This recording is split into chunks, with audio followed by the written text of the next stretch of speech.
When you speak in an empty room, your voice comes back to you.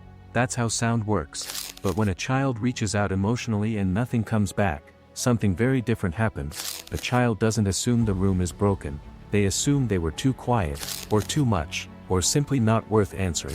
And that belief can follow them for decades. For a long time, psychology focused on trauma as something obvious. A car accident, abuse, a disaster with a clear before and after. Something you could point to and say, that's when it changed. But what about the things that never happened?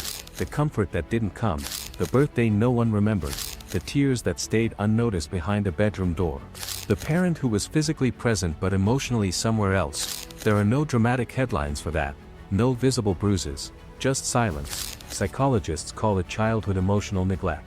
And it's one of the least understood forms of early pain, partly because it's defined by absence. Not what was done, but what consistently wasn't. No attunement, no emotional mirroring, no one helping you name what was happening inside you. Here's why that matters. Children learn about their internal world the same way they learn language, through reflection. When a caregiver says, "You seem upset, do you want to talk about it?" they're teaching something profound. They're teaching the child that feelings are real, recognizable, and worth responding to. If that reflection rarely happens, the child doesn't stop feeling, they just stop understanding what they're feeling.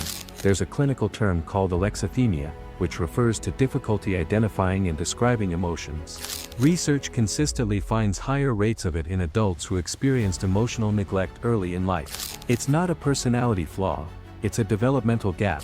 Imagine growing up in a space where your emotions never echoed back. Then, as an adult, being told, just open up. Open up to what? You were never taught the language. This often creates adults who look completely fine on the outside. Competent, responsible, independent. The kind of person others rely on, because being fine became their survival strategy. Dr. John Ice Webb, one of the first clinicians to formally define childhood emotional neglect, describes patients who don't come in with dramatic stories. They come in with something harder to describe. A vague sense that something is missing. A quiet emptiness, like life is happening, but slightly muted. Not necessarily depression, not classic anxiety, more like emotional flatness. Relationships can be especially confusing. When someone offers genuine kindness, it can feel uncomfortable instead of comforting. Compliments get brushed off. Affection feels suspicious. Consistency feels unfamiliar. If love felt unpredictable growing up, your nervous system learned not to rely on it, so you adapted. Maybe you became hyper-independent. Maybe you became the funny one. Maybe you excelled academically. Maybe you disappeared into the background. Whatever role you chose, it wasn't random, it was intelligent. You figured out what worked in your environment and leaned into it. That wasn't weakness, it was adaptation. The problem is, coping strategies don't automatically retire when the environment changes. You might not be in that emotionally silent house anymore, but your body still reacts as if you are.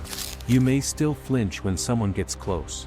Still feel uneasy when someone genuinely shows up for you. Still struggle to identify what's happening inside you. And here's the important part. None of this means you're broken. A 2024 review published in Child Abuse Neglect analyzed multiple studies and found consistent links between early emotional neglect and difficulty regulating emotions later in life. The researchers also noted that this type of childhood pain remains under-researched compared to other forms of trauma. The most invisible wound often receives the least attention, but the patterns you developed made sense. The quiet child learned that silence avoided conflict. The overachiever learned that performance earned notice. The caretaker learned that being needed created safety. These were solutions. The only issue is that your adult life may require different tools. Healing from emotional neglect isn't dramatic. There's no single breakthrough moment where everything suddenly clicks. Often, it's slow, subtle, repetitive. It begins with something simple. Noticing that you're angry instead of immediately dismissing it. Noticing that you deflect praise and asking yourself why. Noticing that you feel distant in a moment that should feel warm. For someone who grew up without emotional reflection, learning to reflect yourself is powerful. You don't need to uncover every childhood memory at once. You don't need to label everything perfectly. You start by taking your own internal experience seriously. That alone can feel unfamiliar. And yes, therapy designed around emotional neglect can make a meaningful difference. The brain remains capable of change throughout adulthood. Neural pathways that were underused can strengthen with practice and safe relationships. But even before therapy, Something important happens when you recognize yourself in this description. Recognition is the first echo. If you've ever been scrolling late at night and suddenly felt a quiet shift when you heard the words emotional neglect, pay attention to that. That feeling isn't weakness. It's awareness. For someone who grew up unheard, learning to hear yourself is not small, it's foundational. You were always worth responding to. The room was silent. That's different. This gave language to something you've struggled to explain. Consider subscribing. I share deep dives like this regularly, exploring the psychology behind experiences many people quietly carry. And in the comments, tell me this: when did you first realize your emotional world mattered? I'll see you in the next video.